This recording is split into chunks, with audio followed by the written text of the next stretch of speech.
Walk with history today from our nation's capital on the Mall and look at all the beautiful cherry blossoms. The Mall is dedicated to all the people that have shaped a country. You have 55 million visitors a year.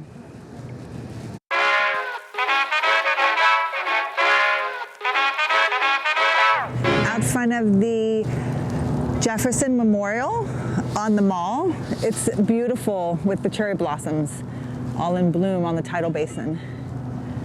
And then you have the Washington Memorial right behind me. It's cold, as you can tell. But we're gonna go inside the Jefferson Memorial, talk a little bit about it. Here I am in the Jefferson Memorial. He is the third president of the United States of America. He was a scientist, an inventor, an architect. This dome pretty much celebrates all of it. It's inspired by an architecture structure that he himself came up with. He's the author of the Declaration of Independence. I'm gonna steal it. What? Of course, this statue is 19 feet tall. It weighs 10,000 pounds, and he's holding the Declaration of Independence. I'm gonna steal the Declaration of Independence. This was built under FDR. It was built from 1939 to 1943, and the statue was built in 1947. Here we are, Jefferson Memorial, Washington, D.C. Here we are walking away from the Jefferson Memorial on the Mall. We're going to be heading to the other monuments, but this is the side of the Jefferson Memorial, so you can see it. There's scaffolding in the front of it right now, but this is the open area. You can see the statue inside, the bronze statue.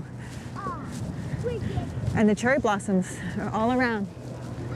Franklin Delano Roosevelt is the 32nd president, and he's going to bring America through some of its most trying times. The Depression, World War II. He's the only president to have 4 terms in office.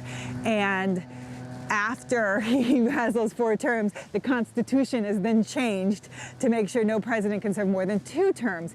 It was kind of understood before FDR, but FDR challenged that and actually surpassed it. So then it was actually written into the Constitution. So the FDR monument, it was built in 1997. It presents his 4 terms as president from 1933 to 1945.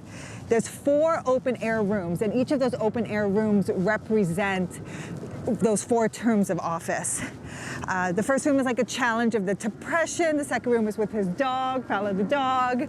And there's a water feature, and the water feature gets heavier and heavier to become more of a heavy flow of water as his presidency gets more and more challenging.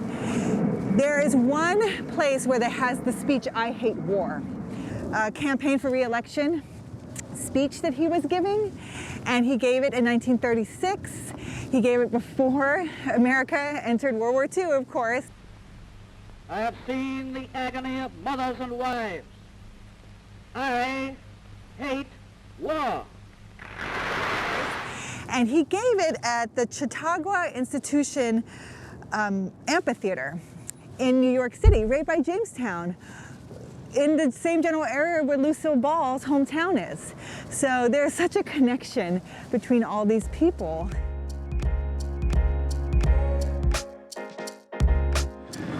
This is the part of the monument that's dedicated to Eleanor Roosevelt.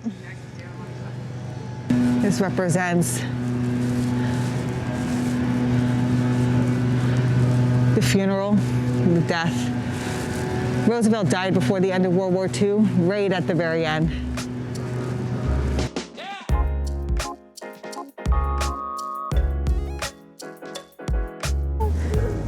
Fourth term, 1945.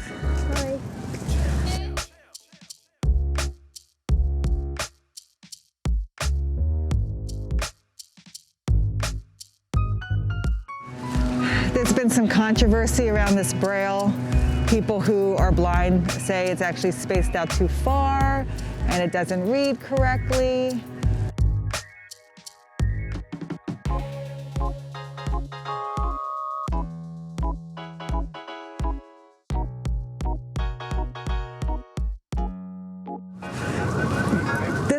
to depict FDR's famous fireside chats. He would talk to the American people, reassure them through World War II, keep them calm, tell them what's happening in the world. My friends, I want to talk for a few minutes with the people of the United States about banking. To talk with the comparatively few who understand the mechanics of banking. Or employment lines.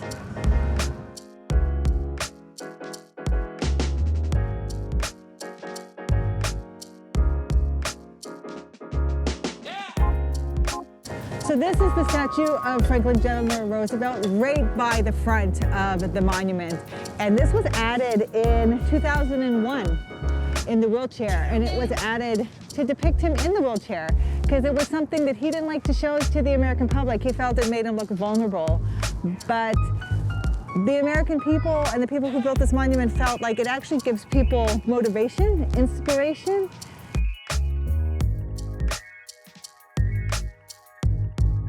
So here I am at the Martin Luther King Jr. Memorial in Washington, D.C. This memorial is featured with snippets from a lot of his different speeches. So of course, there's some from Washington, D.C. There's speeches that he gave in Montgomery. There's speeches that he gave in Birmingham. And these are all words that this is when he got the Nobel Peace Prize in Norway, he gave this speech. So these are all famous words of Martin Luther King.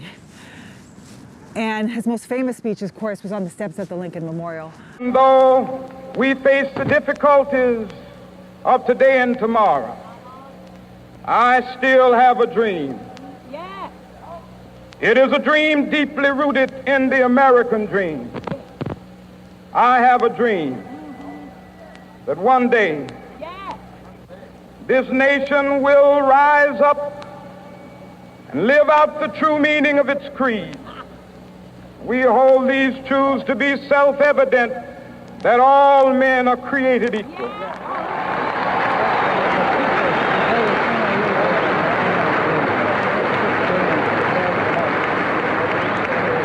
have a dream. This statue was dedicated in 2011. It's called the Stone of Hope, because he's supposed to come out of the mountain of despair into the Stone of Hope. He is the fourth non-president to be memorialized with a monument on the mall. The other three are John Paul Jones, George Mason, and John Erickson. Martin Luther King is the fourth. He is not the first African-American to be depicted on the mall. Actually, the first African-American to be depicted is on the Vietnam Memorial. But this is his monument as he comes out of the mountain of despair into the Stone of Hope. Is Martin Luther King. He is on the tidal basin. He overlooks Jefferson Memorial and the Lincoln Memorial.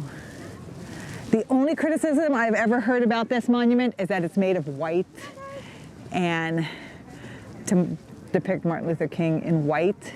And I heard that in my graduate school class from an African-American professor, and I never would have thought about it until he brought it up. So it is something that I thought about after he said it. So I am walking towards the Korea War Memorial. This depicts the Korean War that happened from 1950 to 1953. There's 19 men on patrol in this memorial. 14 are Army, 3 are Marine Corps, 1 is Navy, and 1 is Air Force.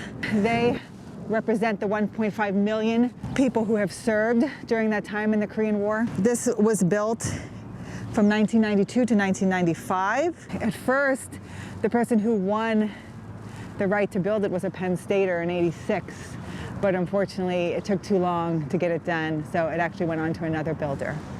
These 19 men are called the column, and that's what they represent. And on the other side depicts faces, people, the different services, the different jobs. One of my favorite TV shows, MASH, depicts the Korean War. MASH lasts longer than the Korean War actually lasted. So here I am at the Lincoln Memorial on the mall. 16th President of the United States, the great emancipator. There's 36 columns around this memorial to represent the 36 states of the Union. On both sides, One is his inaugural address, the other one is the Gettysburg Address. And it faces the reflecting pool that looks out onto the Capitol building. The most famous speech given from this place was Martin Luther King's speech in 1936, I Have a Dream.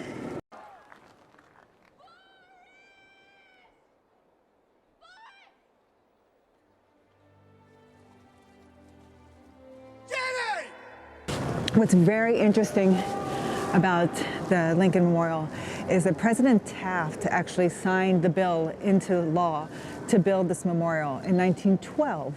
And then it was Supreme Justice Taft that dedicated this in 1922. I don't understand. Taft is the only person to have been both president and a Supreme Court justice. You can see the names of the states of the Union in the columns above the Lincoln Memorial. I'm walking towards the Vietnam Veterans Memorial. This memorial is V-shaped. It's been here since 1982. It has 58,000 plus names on it. And it's all the names that have given their lives or they're missing in action during the Vietnam conflict. It was made by an architectural student, actually, named Maya Lin. She was 21 years old when she designed this monument. It's one of the most famous monuments on the mall. You're allowed to leave anything here in remembrance of Vietnam soldiers. James Fowler, a lieutenant colonel, shot down over North Vietnam, one of my best friend's father. I'm going to leave a flag here that I've been carrying in my backpack for him. This is the three servicemen statue here at the Vietnam Memorial. This is the first African American depicted on the mall. These servicemen are supposed to represent being alone, but unity at the same time, which is what is representative of Vietnam and the people who served in Vietnam. This was dedicated in 1984. They're young and alone and vulnerable, but they're together with unity and love. This is the Women in Vietnam Memorial. This was dedicated in 1993. It shows 3 female nurses with a soldier in the field.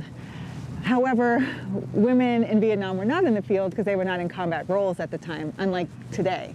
However, it is still depicting their service, and it is one of the few memorials to women in the military that is in Washington, D.C. at all. The one woman is looking up as if waiting for a helicopter. The other one is kneeling down, and the other one is caring for the male soldier.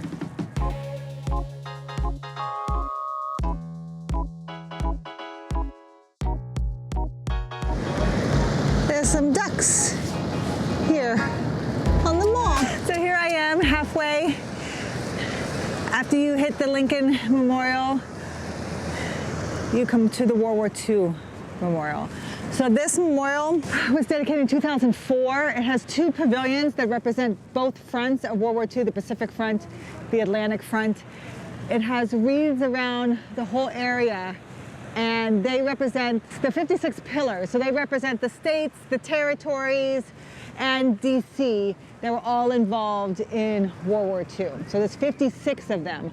4,048 gold stars, and each gold star represents 100 lives that were lost in the conflict of World War II. Look at this amazing wreath structure. It's the same on both sides. This is a very neat part of the World War II Memorial about the women who stepped up and were measured as citizens. The women who went to work. There was also women in the military at this time. The WACs were flying aircraft. There were nurses. This is the beginning of when women are really started to be accepted and seen to be able to do their duty. You get some really cool depictions of different scenes. These are women building aircrafts in the factory. Look at the women depicted here. Women, Rosie the Riveter, getting supplies, nursing, welcome home, buy war bonds. and people who were staying back home and rationing and supporting. So as I'm walking up to the Washington Memorial, I'm just reminded about how great this country is. I wouldn't want to be anywhere else. I wouldn't want to be a citizen anywhere else. The monument is the tallest masonry structure and obelisk in the world. It's 555 feet high. It took 40 years to complete, from 1848 to 1888. And they took a break in there from 1854 to 1877 because of the Civil War, running out of money. And that's why there's two different colors of granite, because once they start to build it again, they couldn't quarry from the same place. So it's not for any other reason but besides the break they took during the Civil War. I'm actually touching the Washington Memorial. Some of it's very smooth in the corners. Some of it's very rough on the sides. But here we are. And this is the other side of the Washington Memorial. You see Lincoln. You get the White House and the Capitol. What do you think so far, babe? I think it's awesome. I think it's awesome that the mall is here to memorialize the people that have made America what it is today, and the people that are respected on the mall are presidents and soldiers. And I think that is a very telling sign of what made America what it is today. You have other people like Martin Luther King as well, but really it's the presidents of the United States that have really moved this country forward, and the soldiers that have sacrificed for the price of freedom.